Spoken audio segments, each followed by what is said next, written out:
Welcome everyone to the Portland Horror Film Festival Representation Matters panel discussion. Today we are so pleased that we have all these filmmakers joining us. We've got Trey Anderson from Performance Anxiety. Hello. Zach Siegel, Wanna Go Camping. Daniel Rands with Peking. Min-Sun Park for Koreatown Ghost Story. Milo Butler with Sundown Town.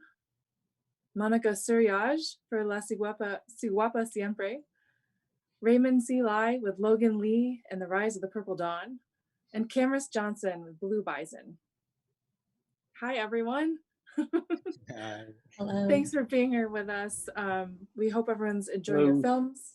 Some of them haven't been played yet, but so if your film hasn't played yet, try to avoid spoilers too much. That'd be great, but we would like you to talk about your films a little. So this panel is, there's been a lot of talk in recent years about representation and representation matters and hashtag representation matters. And we're here today to talk about why it's more than just a hashtag, why it's actually really important that as artists and filmmakers and as audience members, we get to see different faces on screen rather than just the usual mainstream cisgendered white heteronormative people that we're generally seeing on screen. And it seems like as horror filmmakers and independent horror filmmakers, we have a lot of ability, or you have a lot of ability to pick and choose kind of what you're putting on the screen. So I'd really like to open the discussion by asking each of you. This question is for all of you. You're making a film, how much of that is in your mind? How much of I'm going to cast, people of color. I'm going to cast people of different genders and sexualities in my film so that I have a diverse representation in my art. I can start. Yeah. I want to say it's funny how it works, right? Because obviously, as people of color directors, diversity is so important. But at the same time, I feel like Hollywood, we have this history of not giving people of color enough voice. And it seems, the obvious thing is when you don't see us on camera. But when enough people of color don't see themselves on camera, they believe that there isn't a place for them in Hollywood. So they don't go into Hollywood.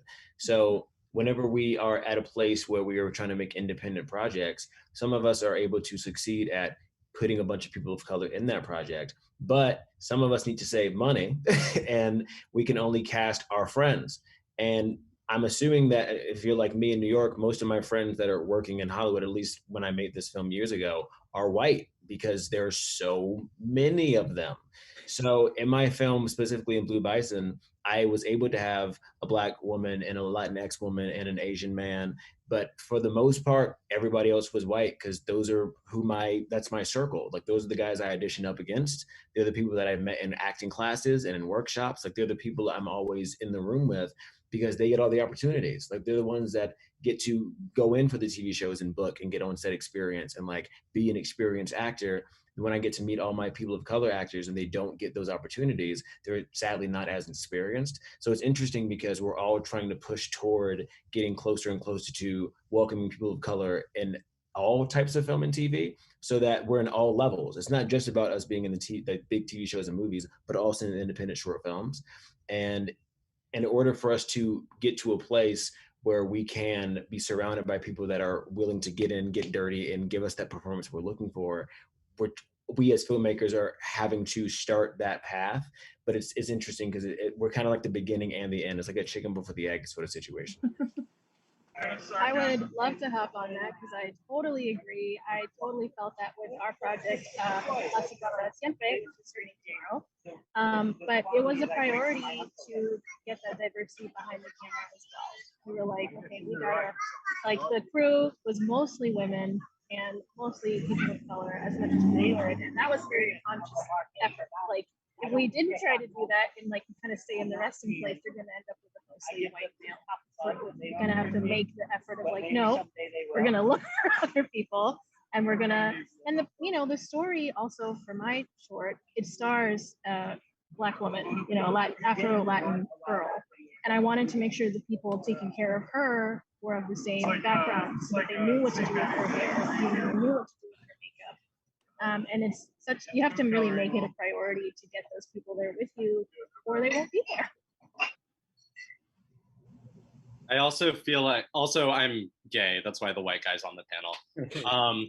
I feel like it's interesting because when you talked about casting, but it's really important and essential that diverse people, especially the group that you're making the film about, are involved from the very beginning, because a lot of my work as a filmmaker is trying to push queer cinema, especially gay men. We have like 3 things that we can do in film, and that's come out, have a secret tragic love affair, or get AIDS and die, and or be like the quirky best friend, and we're so much more than that, and we have other lives. So I want to move away from that. And at the same time, I've learned that because being queer is a marginalized group and the world wasn't made for us, that different kinds of stories come out of that experience. So my film, while plot-wise, it has absolutely nothing to do with the fact that the 2 leads are gay. It also the themes of it are all about, and this isn't a spoiler. The themes of it are all about trusting your gut and listening to your instincts. And like as a queer person growing up, a lot of people have this experience where you ignore your gut and you ignore your instincts and you ignore that voice telling you who you are and what reality is. And so like learning to trust your gut is something that you come to in adulthood and you learn kind of later in life. And so I think if a straight person were writing this for gay people, like those themes and that like richness of the world wouldn't be present, because there is a whole culture to being queer outside of just sexuality because it's like a subculture, I guess. So it's important to have queer people throughout the whole process. I'll jump in and agree with Zach and Monica in that it's important to have diversity, not just in front of the camera, but behind the camera. And with our crew, it was very important for us that we had a majority Asian American, crew people, from the set designer to the sound people to you name it. They were all women or people of color. And it was just important for a culturally specific story that the storytelling happens also behind the scenes. And and people will say, well, it's hard to find, ethnically diverse crew and cast and blah, blah, blah. Simply not true. They're dying to work. You just have to make the effort to look for them. Yeah, and I totally agree with that. And just to add on to that, and to answer your question, making the most authentic film, I feel like, you want to use people who share the same experiences with you. And my film kind of, is completely, a mix of different genres, but mostly it's a take on the history of racial injustice. And I feel like to make the most authentic work, you have to, use people who have the same experiences with you, behind the camera and in front of the camera, so that way everyone's comfortable, and so that, everyone feels like their vision is being seen. I felt like I've had to be unauthentic, and the only way to represent myself is to use, white actors and to use, people who already have their way in the door. So this film was like a real landmark for me, and to see like the representation here is just so like amazing that we're like doing this right now. It makes me happy too. For Daniel, because your character, spoiler, is a woman on the screen, a white woman on the screen. How this issue of representation mattering and trying to put that out in the forefront, for you as a filmmaker, how does that come into your work? Yeah, so it's an interesting one because, so obviously, so the main character in Peking is white, and it was very much a film. It's a film that was written by a white woman, and kind of about misogyny in the industry. And so I guess my kind of personal connection to that film is kind of fed into kind of racism I've experienced in the industry, and kind of the overlaps there. But yeah, it's kind of like, so I think 4 of us made that film, and I'm the only person of color that was on set, which is sad. But again, it comes down to what Cameron was saying about kind of access to people on the kind of independence, because like this film was made for like £100, and yeah, it was a very beg, steal and borrow thing. Which but there is also an interesting thing in that, like, I feel like, again, the creative industries, I don't know, especially in the UK, are very kind of nepotism based and kind of privilege based, and the people who have access are very, very white, very middle class, middle and upper class, and so a lot of kind of what I do as a filmmaker, like I just made a film called Black Peter recently, which is all about kind of tying in ideas of, it's a weird comedy satire movie about tying in ideas of historical blackface and kind of cultural performativity, and yeah, I'm basically, because I have access to a lot of white people who that I basically use them to kind of deconstruct themselves, basically, I guess. So very much honing through that perspective. But I would love to work with more people of color in front and behind the screen. As a director, how much control do you normally have over cast and crew choices?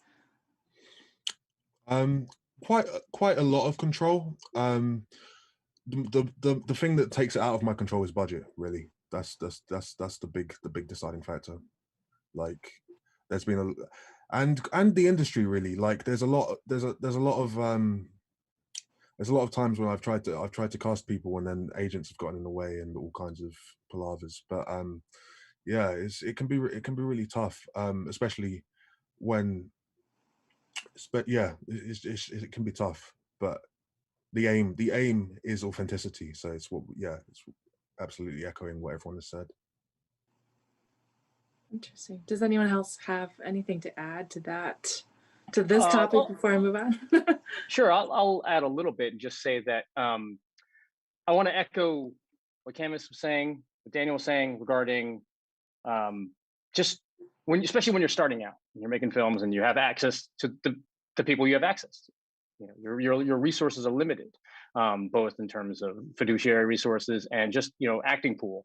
And I personally was very casting people of color, especially Asian Americans, in my films, because I'm an Asian American filmmaker, has been very much a part of my filmmaking history.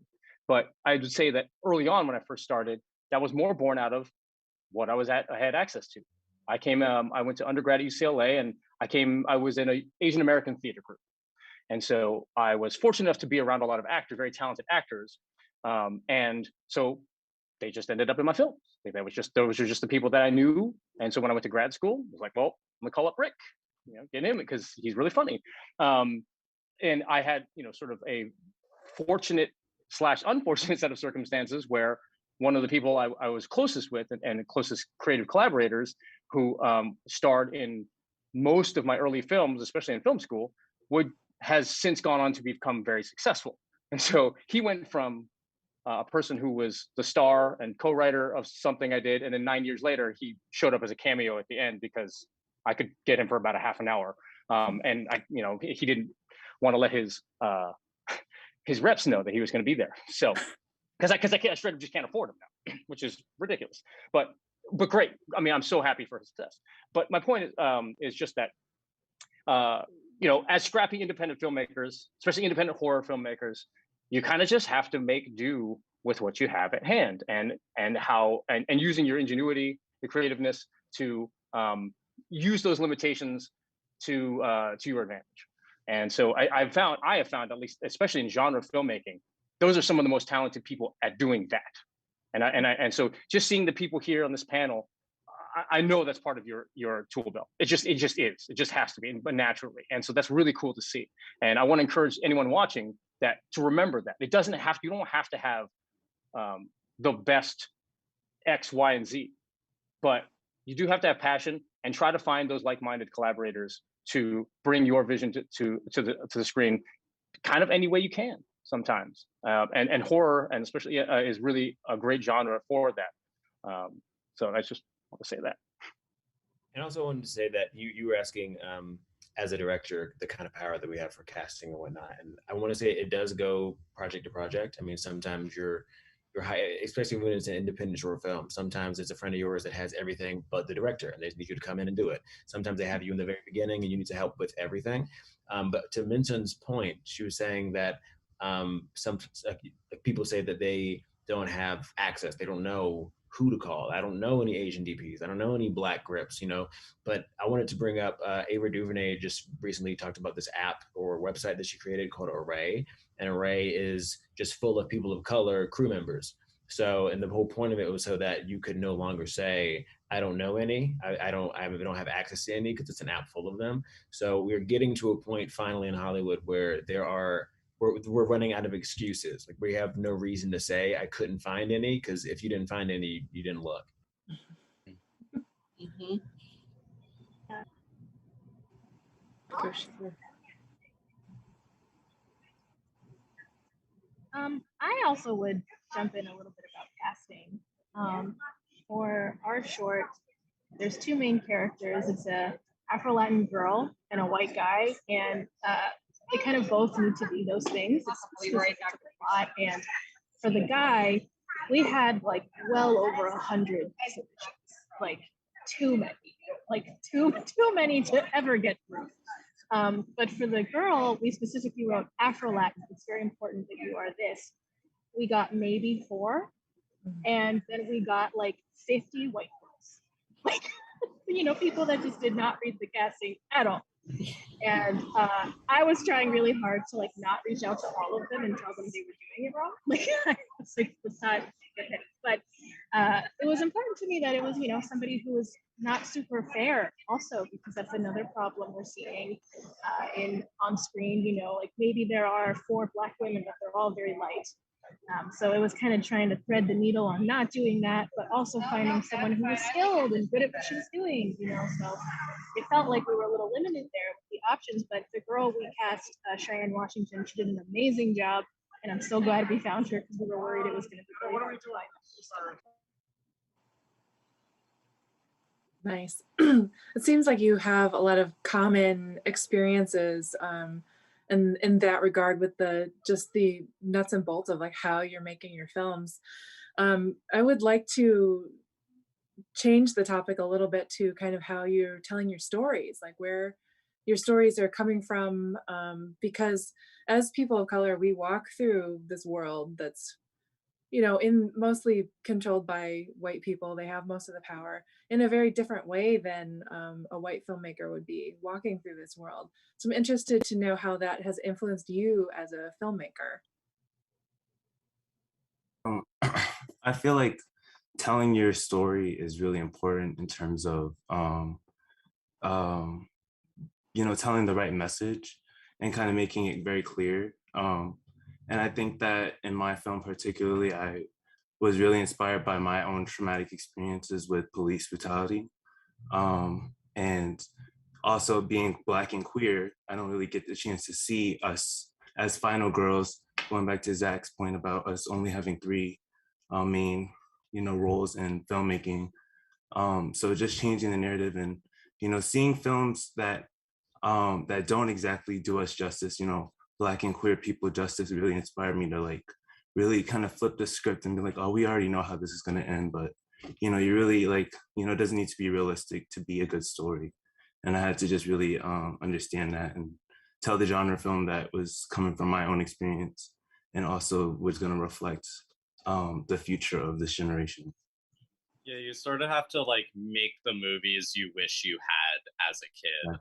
Because I think growing up, if I saw something like the thing I made or like the things you guys are making, then I would be like, oh, these kinds of people could be any kind of person. I felt like seeing gay people on screen, I was like, oh, that's what gay people are? I don't want to be that. But like, if you show people like, no, it's like, it's anything, then yeah, it's a lot of times I'm like making things for a younger version of myself and like healing in retrospect.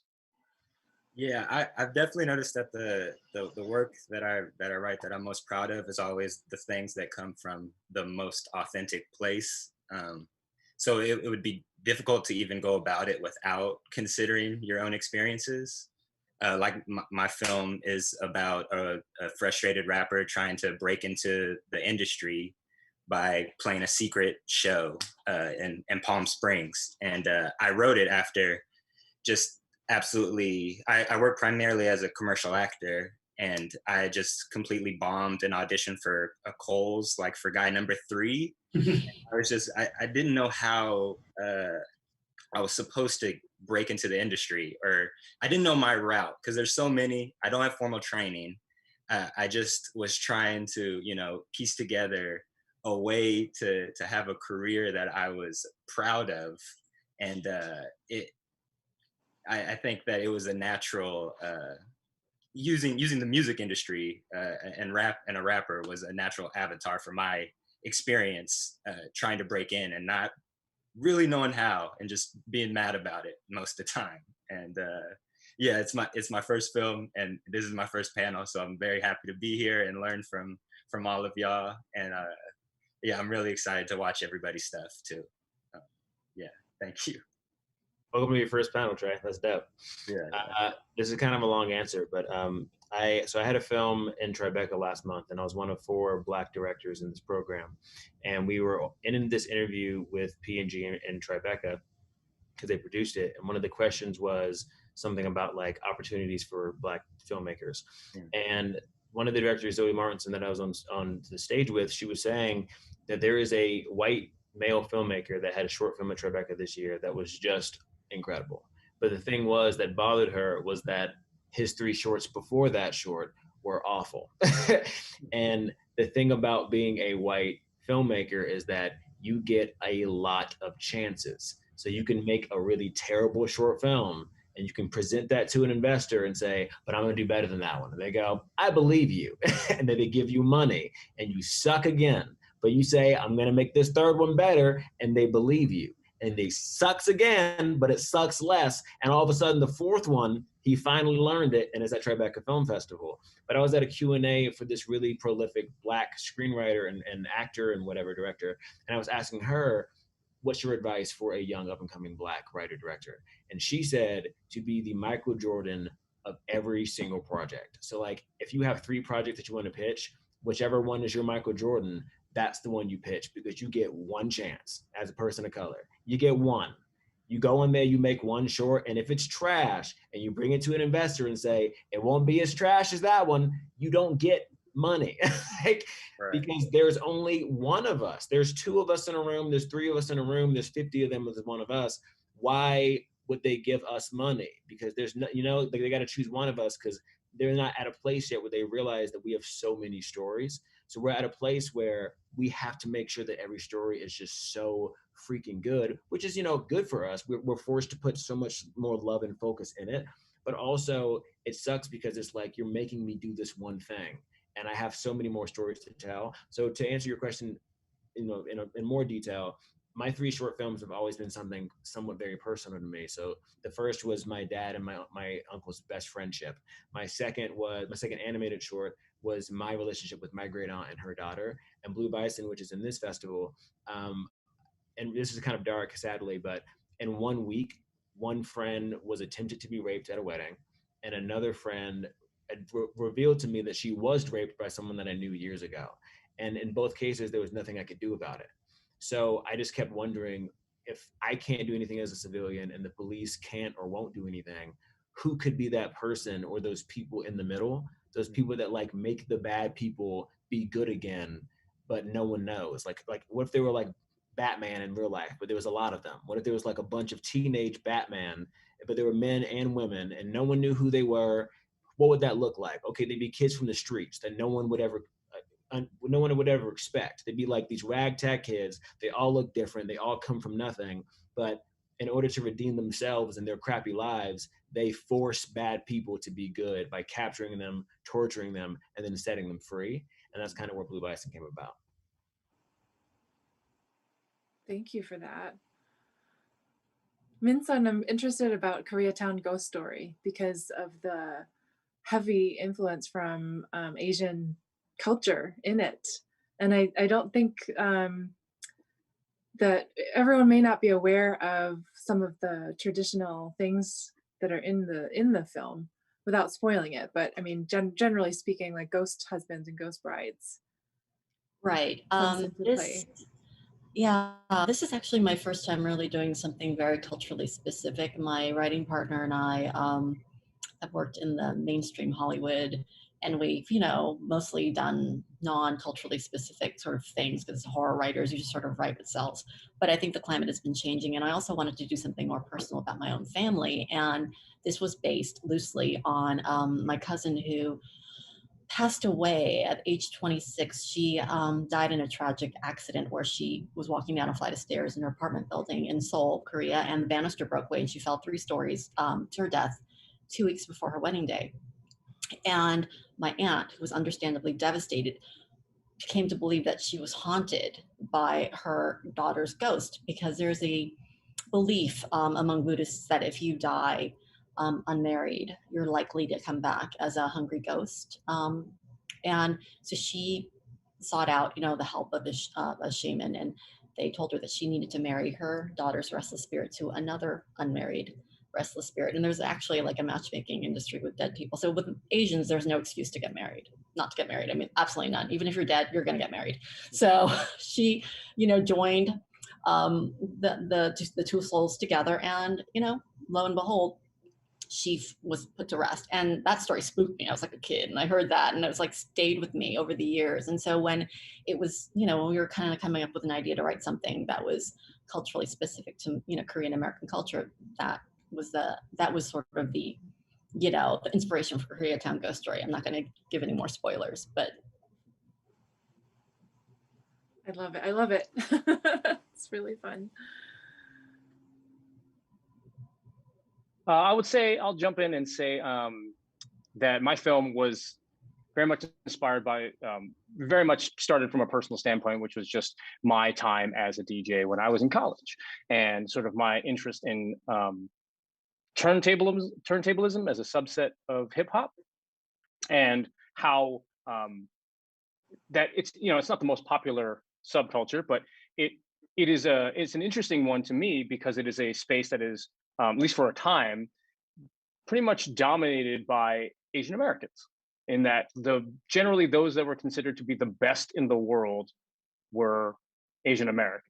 It was, you know, there was like the Executioners, who were black in New York, and then there's the Invisible Scratch Pickles and the Beat Junkies, who were Asian American on the West Coast. And so for me in college, like, it was really fascinating, and something I really responded to see people who look like me dominating this field that, and so it was just, I wanted to celebrate that.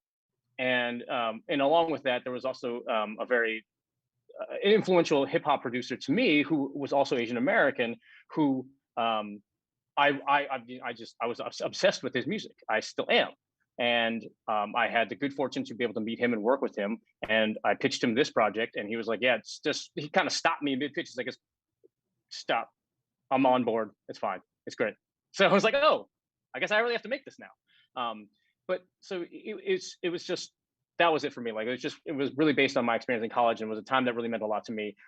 Clearly, as I mentioned, I've talked about my college experience twice now on this panel, so apologies for that. But yeah, it was also a thing where I just wanted to tell a story that celebrated Asians and Asian Americans in a way that I hadn't really seen on screen either. You know, I know Zach had mentioned how he saw gay people depicted on screen, and I would see Asian Americans and how Asians, and basically our stories, at least at the time, were immigrant stories. And I didn't really want to do another immigrant story. Like, they've been done to death, and they've been done better than I could do it, and I respect that. So I just want to do something about, because I grew up in suburban Southern California, something that more reflected, because Asian Americans have a very wide experience in this country, and so I just wanted to depict something that was a little funner. You don't see an Asian American stoner film. That's just not going to happen. And so I was like, well, I guess I got to make it, because I you know, that's the kind of film that I want to see. So going back to Zach's point, like, I as a younger child, like, if I was in college and I saw the movie that I made, you know, right, that screened at this festival, I would have loved it, and it would have demonstrated to me, oh, you can do that.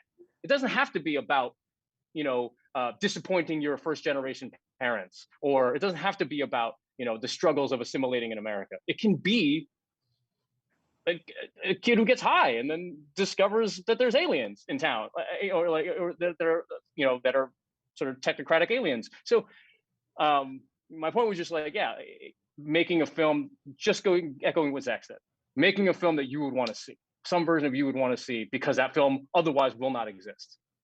And so, yeah.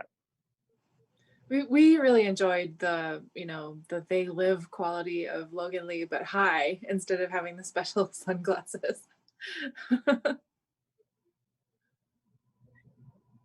I love They Live, obviously. Very, very huge influence. I love John Carpenter, and I think that the man was very much ahead of his time. And I do think that that film is still resonant to this day. Obviously, that was a comment on Reagan, on the Reagan era of the '80s, but it's even more resonant now in a lot of ways. And for all its flaws, there's some. It's still a resonant film and way ahead of its time.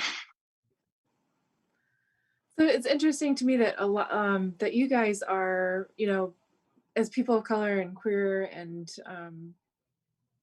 intersectionality. I'm adopted. I'm Asian. I'm a woman. I rarely see adopted people on the screen because, like, unless the story's about adoption specifically, it just doesn't really. Why would you have a character that's adopted?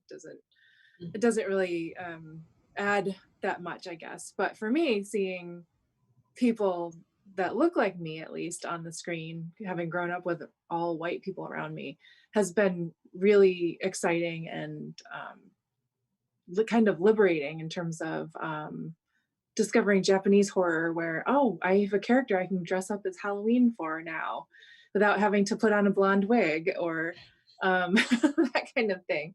So I'm curious for each of you, if there's horror films, like, are you a horror fan? Like, have you always been a horror fan?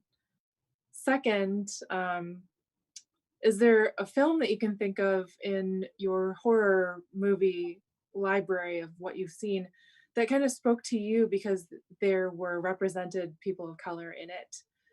And it's like a 3-part question. And do you always work in the horror genre, or is that your favorite genre to work in if you work in other genres? Hello?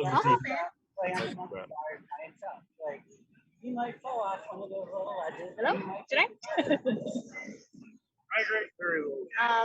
I am totally a horror fan. I wasn't always. I was super afraid of anything even remotely scary as a kid, and was involuntarily forced to watch The Ring. And from there, I really started to enjoy horror. But I think the first movie I saw where I was like, oh, I don't have to die in the first 5 minutes was 28 Days Later. You know, she survives to the end. She doesn't die ever. And that was the first time where I was like, oh, the black girl's alive!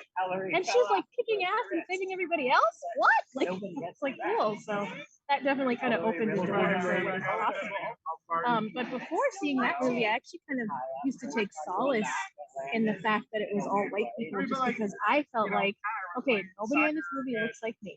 So I'm not going to die. My friends at the sleepover are going to die. I'm going to be fine. I'm not even in this. But so it's kind of nice though to start seeing ourselves and stuff. We can get all this sometimes. I wasn't always a horror fan. The images used to really scare me as a kid. I actually remember in The Ring, spoiler, it's from 2005. There's the part where they open the closet and there's like the girl there, and I was terrified. And my dad, who's like very, very sweet, and dad like was like, I know how to fix this, and he paused it on that frame and like talked to me about like the makeup and the visual effects of it. But unfortunately, all it did was burn that image into my brain forever.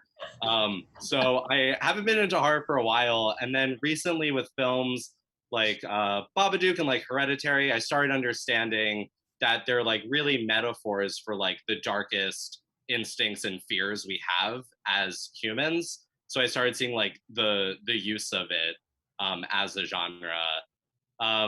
And in terms of maybe I literally can't think of any queer characters in horror films, especially main characters. It's interesting. I've been like looking into this a lot. There's a term I just came across called disidentification, which is where you don't see anyone who is like you on screen. So you identify with like the closest proxy you can. And I think that's why a lot of like gay men hold up these icons like Madonna and Lady Gaga and Judy Garland. And it's like these archetypally masculine women is like the closest we can get to seeing a gay man on the screen. And that is in horror with, I'm blanking on her name, but the Scream Queen from Halloween. Jamie Lee Curtis. Thank you. Is another like queer icon for some reason. So yeah, it's like what you were saying, where like the person you're rooting for is the blonde white woman because like you have to. So I'm excited to see horror kind of show more people out there so we can just identify instead of disidentifying. I wonder how many of the black men that haven't spoken yet are going to agree with me. But I didn't know there was a place for us until I watched Get Out. I had no idea. I've seen a couple horror movies before, but I was like, black dudes always die first. We're never super interesting in them, and it's never a black story. So horror is just not for black people. And I saw Get Out and was like, wait a minute, like that was incredible. And I think I literally got into horror after seeing Get Out, and that movie did not come out that long ago. But it's because Jordan Peele showed me that we not only can do, but we're allowed to do it. Like, okay, cool. So people like when we do black horror stories. And then after that, I ended up watching other horror movies just to get more horror like in me. And then I wrote a horror feature, and then Blue Bison is kind of like a horror thriller to me.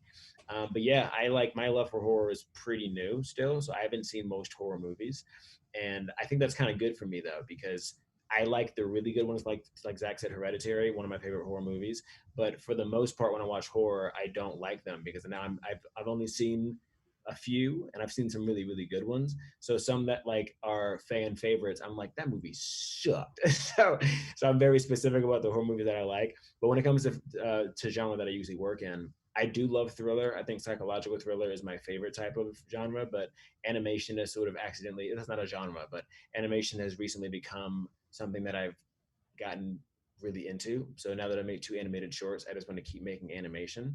But definitely like psychological thrillers are what I lean the most toward. Just to go back off of that, Get Out was definitely my groundbreaking horror film moment. I totally did not expect the ending. I'm not gonna spoil it, but it's just like Cameron said, like it's really one of those films where you're just like you've been waiting for this, like to get into this genre. Like you've been waiting because my first horror movie that I saw like scarred me. It was like Eight-Legged Freak, like with those big spiders like that take over the town. So I totally was not into horror, and then I would see like the only queer people I ever saw in horror were really in It, and that's like the first like 10 minutes, and it's like the worst scene. So so that really influenced me making my film, and using my experience and having queer people as the main characters in this story. And but yeah, Get Out was definitely one of my that's like the threshold for horror for me, because they just did it right. And seeing everybody else making these controversial films with where it's like you almost got me in the trailer, and it's like you didn't really get me in the end. And some examples like Slumming Queen, you want to love it, but it's just not, they just didn't do it, so yeah. I'm gonna echo everybody's obsession with Get Out because I'm obsessed with that movie as well. And I think more than just the artistic aspects of the movie, commercially it did so freaking well that I think it really, I mean, at the end of the day, that's what Hollywood cares about, right? The numbers. So it kind of gave permission for other filmmakers of color like me to tell my culturally specific story, because suddenly it was clear that there was a hunger for stories that were outside of the mainstream, and that you could tell a culturally specific story, and that it was universal, and that it was, and also commercially successful. So those were the things that blew open the doors. And so suddenly my agent and my manager was like, well, can you write something that's Asian American? I mean, before they would never, ever, have suggested that. And so it was almost like that permission was given to me. And so we were able to write this and, get the cast that we wanted. And it was a game changer of a movie, culturally and artistically. Yeah, I was definitely, to go in a different direction. I was a huge horror kid. I read Goosebumps. I was into Stephen King. I loved the Resident Evil video games. Like I was all in from the very start. Partly because my dad, he's a huge head as well, and I remember watching Evil Dead 2 when I was like 8 years old, and just being mind blown of how you could just intersperse so much just absurd comedy into these like Evil Dead. The first Evil Dead is like a straightforward horror film, and then the second one they just it's out of its mind from the very beginning. And yeah, I think the like John Carpenter is the god, and I think that my film is like John Carpenter meets Scooby Doo, my two horror icons probably. I think the very first time that I saw any representation though was Wes Craven's The People Under the Stairs, and yeah, that I always, that's like my first recommendation if anybody asks me if they're trying to get into the horror genre, even though it's like really jumping into the pond because it's pretty weird too. But yeah, I think like obviously Get Out made just massive waves, and I just don't even think that we're as POC queer filmmakers, we haven't even really been able to get weird yet. Like there's so many just we have to like tell the entry stories just so people sort of understand our experience. And it's like, all like you said, it's usually about, if it's a Black story, it's like an absent father, or it's something that you have to talk about or show that people are familiar with, because otherwise they're out from the beginning. But like I'm really excited for this festival and for everything moving forward, as like people are able to really dig their heels in and get weird and come up with like some absurd shit that we see that white people, cis white people, have been able to really get off for years now. And yeah, I think just the opportunity is there now to try to really push the parameters of what's allowed and what we're allowed. Yes, let's get weird. Yeah. Yeah, I'm just gonna jump in. Yeah, like Trey, I've always been a horror fan ever since a kid. Used to like watch on my like this old TV in my grand's house. I used to just watch horror movies late night, just being a really weird kid, really edgy. But no, yeah. In terms of the films I make, this is the only straight horror film I've made. But I just love, like Zach said, horror's ability to be a real kind of Trojan horse to just kind of really get really subversive messages through. And like it's so, yeah, it's so cool. So in terms of, it also ties into like the first kind of horror film that I saw that I really kind of resonated with the protagonist and kind of saw myself was probably Night of the Living Dead. Just because, do you know what I mean? Yeah. And also what I think is super important that isn't talked enough about in terms of like representation of setting as well. So like I was talking to a Black friend a few years ago about like horror and what scares us, and he was like, yeah man, the only horror film that ever really scared me as a kid was Candyman, because it was in the hood, and it really felt like it could touch me. So yeah, I think that's super important. And there was a film from quite a few years ago now called The Transfiguration that I think did that really well as well. Super low-key movie, but yeah. I'll hop in here and just say that I wasn't a horror fan as a kid. I was terrified. I was always obsessed with the iconography, like especially like the classic Universal monsters. So Dracula, Frankenstein, especially Creature from the Black Lagoon. But I was too scared to watch the movies. I was also, fascinated with the iconography of just Jason Voorhees' mask, Michael Myers' mask, Freddy Krueger's glove. But I was too scared to actually watch the movies themselves because I scare easy. But there was always something very resonant about those images, the power of the images. And so it wasn't until much later, it was actually, I was going to actually exactly say, jumping off of Daniel, like Night of the Living Dead, that ending always stuck with me. And I was, and so, sort of jumping off what Zach was saying about this identification, was like, I think that clicked in a way, for me, it that, I don't know, allowed that idea of having a subversive message come across in a film. You thought you were, for me, I thought I was watching one film and it turned out to be something else, I found like. But to your second question, there's, and correct me if I'm wrong, somebody, but because again, I didn't really start getting into horror until I was probably in college.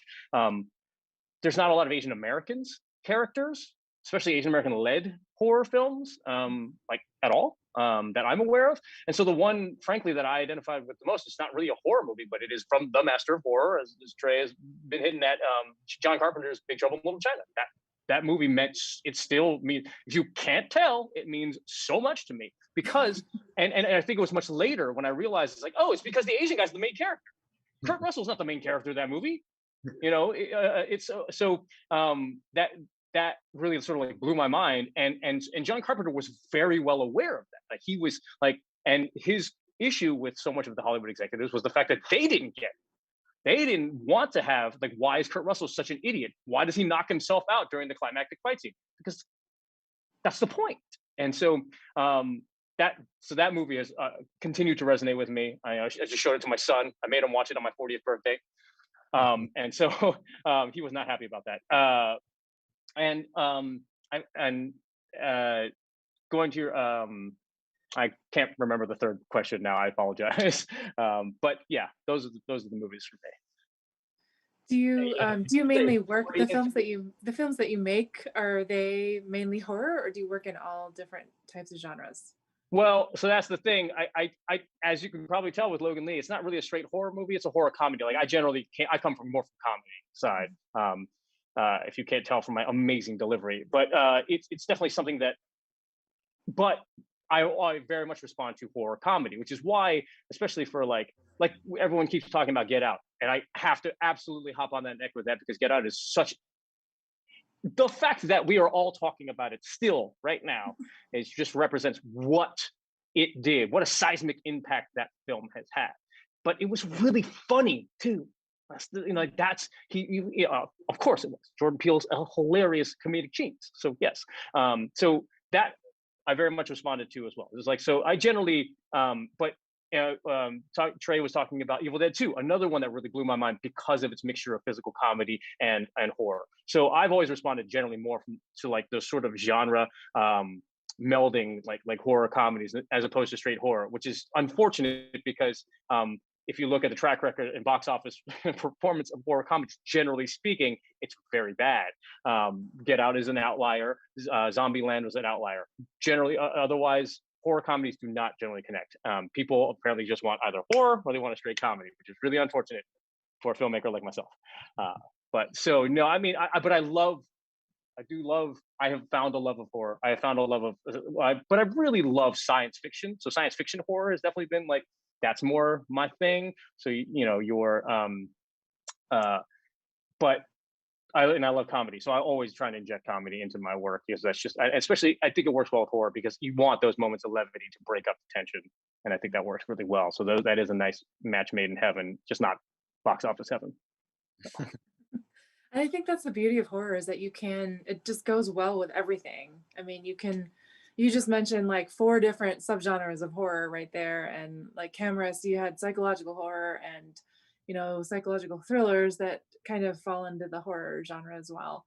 And it just kind of, it's kind of a blanket that makes everything nice and, I don't know, for me, cozy. I guess that's not a great analogy, but it's this nice umbrella that you can do a lot of things underneath it, under the cover of the horror label. There's also like, just in any movie, like as things are going down in like the third quarter, like every movie kind of becomes a horror movie, at least for the main character. And so having an understanding of horror will help you in any genre, because it's always there. Excellent. Well, that's all the things that I had to talk about. Do any of you have something that you're interested in or curious about from the other filmmakers to talk about? Or I could talk about my screenings. What's that? When are your screenings?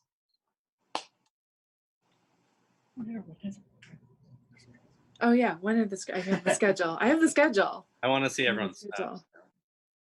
So in Shorts 1, we had, does anyone know? No one's here from Shorts 1, sorry. Let me find it. In Shorts 2, from Thursday's program, was Trey had performance anxiety, and Logan Lee and the Rise of the Purple Dawn was also in Shorts 2. In Shorts 4, which is coming up tonight. That's the wrong person. Oh, 1J, I'm sorry, 1G couldn't make it, but Camera Seer in Shorts 5, Blue Bison, so that's tonight at 9 o'clock. And sorry, I should have this ready. Sunday, August 1st, Monica's film La Guapa Siempre will be playing at the Hollywood Theater and also streaming online. Zach's film Wanna Go Camping is in that same block, Shorts Block 6, which will be in the theater as well as streaming. And let's see, Peking is, I thought Peking was on Friday, sorry. Let me find it. Milo's film Sundown Town is on Wednesday, August 4th, which will play in the theater and online. And then Daniel's film Peking will be on Thursday, August 5th, in the theater and also streaming online. Did I miss anyone? And then Koreatown Ghost Story is also Wednesday. Wednesday is Koreatown Ghost Story. And Teddy Tenenbaum, your writing partner, will be here with us for that Q&A on the stage, and it'll also be streaming online. Oh, Brian wants me to tell a story because Margaret Cho is one of the lead characters in Koreatown Ghost Story. She's a sort of personal hero of mine. I'm a little bit obsessed with her. I love her. I was like, oh, Margaret Cho, can we bring her to the festival? But it's interesting to me how we see very few Asian American faces on screen. And I think people around us, even though Portland has a fairly large Asian population, there you don't see a lot of Asian people just walking around usually. So we were downtown having sushi of all things, and the young server that brought us tea was standing there like going like this over me. I was like looking at him like, can I help you? He's like, I know it's probably not you, but are you Margaret Cho? And I was like, no, I'm not Margaret Cho. And he was like, are you sure? I was like, yes, I'm sure. He's like, you wouldn't tell me if you were, would you? I was like, I'm not Margaret Cho, I promise that I'm telling you the truth. And so he went away, and then he came back and he kind of like snapped a picture of me to send to his friends. And he was like, I think you're really Margaret Cho, but I'm gonna send this to my friend. I'm like, oh my gosh. And it's interesting. It's interesting for me too, because before we lived in Portland, we lived in New Orleans. And New Orleans has a very large population of Black people, not a very large population of Asian people, and a lot of white people. So when I would walk down the street sometimes, especially during Mardi Gras, when there would be drunk tourists in town, people would yell things at me. And I don't know if any of you have experienced this, where people just yell random things at you, like a rapper's name or the Jordan Peele or whatever, and they just pick the thing that's closest, or they start speaking to me in Japanese or Chinese, but never in Korean, or they'll say, hey, Margaret Cho, and it's infuriating for me because she's like one of my favorite people, and then to be called that almost as a slur is just kind of devastating. But I'm sorry that happened to you. Calling me something bad. There was a 9-year-old the other day that called me Great Value J. Cole, and that was hilarious, and not as horrific as yours, but it still pains me to this day. I will have my. That is unfortunately weird. He said, "I will have my revenge." I was on stage for a Q&A. I'm at a festival right now, and I was on stage for a Q&A, and someone in the audience yelled something about Childish Gambino. I get Chaka Khan every once in a while. Oh wow! I get Sandra Oh. It must be the hair. Okay. I get Yao Ming. I used to get Yao Ming a lot, which is wild to me. But yeah, that one's not fun. I'm also not. Oh my goodness. Well, with that, if you have any parting words you would like to leave the audience with, I would love to have each of you tell us where we can follow you on social media or see some more of your work. Trey, I'll start with you. Trey froze with shock. And for putting this together and accepting us into your festival. and you could follow the movie at Performance Anxiety 666 on Instagram, or you can follow me at Uno Dos Trey 123. And yeah, please, if you're streaming, tune into the Shorts Block 2 to see our movie. And yeah, I'm excited to watch everybody else's stuff. Zach, go ahead. You can follow the movie at it's wanna go camping with .me. And then you can check out my stuff at zachsiegel.com, Shorts Block 6. Thank you so much for having us at your festival and for organizing this. This has been so wonderful. And I've loved hearing all your stories and experiences. Daniel, go ahead.